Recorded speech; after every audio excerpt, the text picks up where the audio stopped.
Oppenheimer Documentary Express.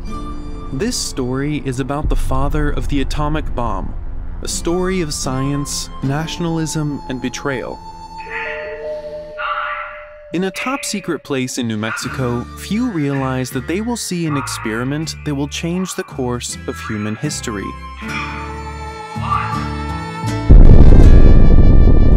The first test of the atomic bomb, brighter than 20 suns. Now I am become death, the destroyer of worlds. The quote from the Hindu scripture Bhagavad Gita reflects Oppenheimer's feelings of guilt and responsibility for his creation to win the war by destruction of his enemy.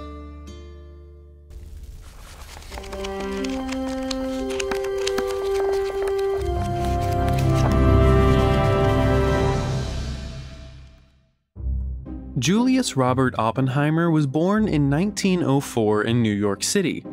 His father was a German, Julius Seligman Oppenheimer, who immigrated to the US as a teenager with no money, no college education, and couldn't even speak English. Against all odds, he found employment at a textile company and rapidly rose to success after a decade of hard work, becoming a wealthy executive. Oppenheimer's mother, Ella Friedman, was an accomplished painter and art collector. Growing up in a Manhattan apartment adorned with works by Pablo Picasso, Edouard Vuillard, and Vincent van Gogh, he received his education at the prestigious Ethical Culture School in New York, founded by Felix Adler on the principle of deed before creed. This philosophy would later play a significant role in Oppenheimer's life. In school, young Oppenheimer prefers to immerse himself in his world of poetry and science rather than socialize with his classmates. Being incredibly smart, he skipped several grades and graduated high school at the remarkable age of 15. Oppenheimer got his bachelor's degree in chemistry from Harvard when he was 21. During his Eastern religions studies, he was interested in Hindu philosophy, about Gita's exploration of the nature of existence, reality, and morality. The following year, he received a second bachelor's degree in physics from Cambridge. In 1927, when he was only 23 years old, he earned his PhD in physics from Göttingen, Germany. Oppenheimer then teaches at various universities to train the first generation of American theoretical physicists. He contributes to the quantum field theory and the study of black holes. His most notable work was the Oppenheimer-Phillips process, understanding the nuclear fusion within stars. To harness the sun's power and turn it into a weapon, the government sees Oppenheimer as the best candidate to make it a reality.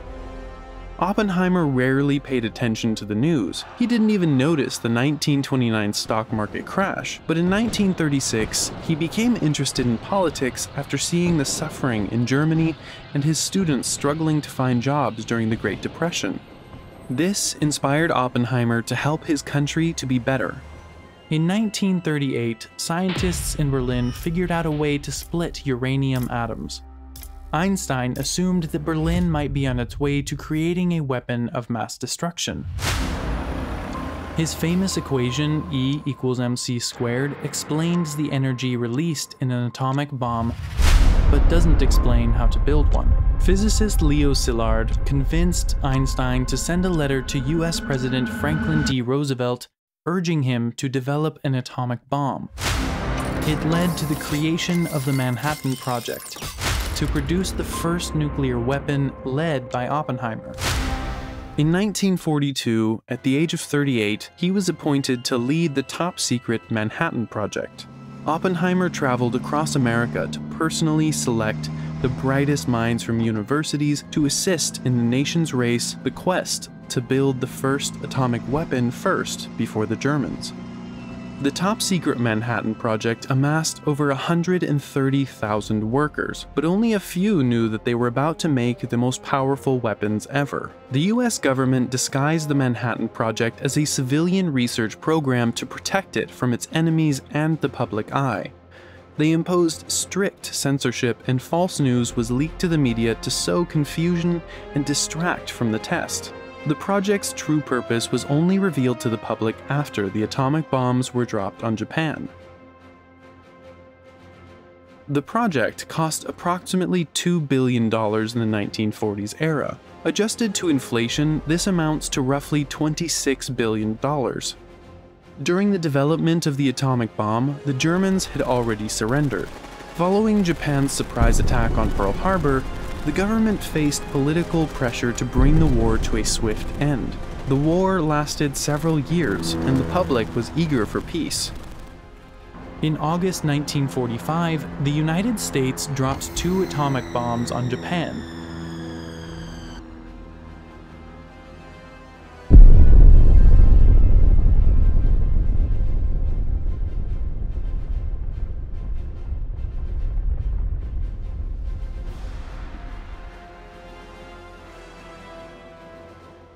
After the success of the 2 atomic bombs, the government wanted to create a hydrogen bomb, which is thousands of times more powerful.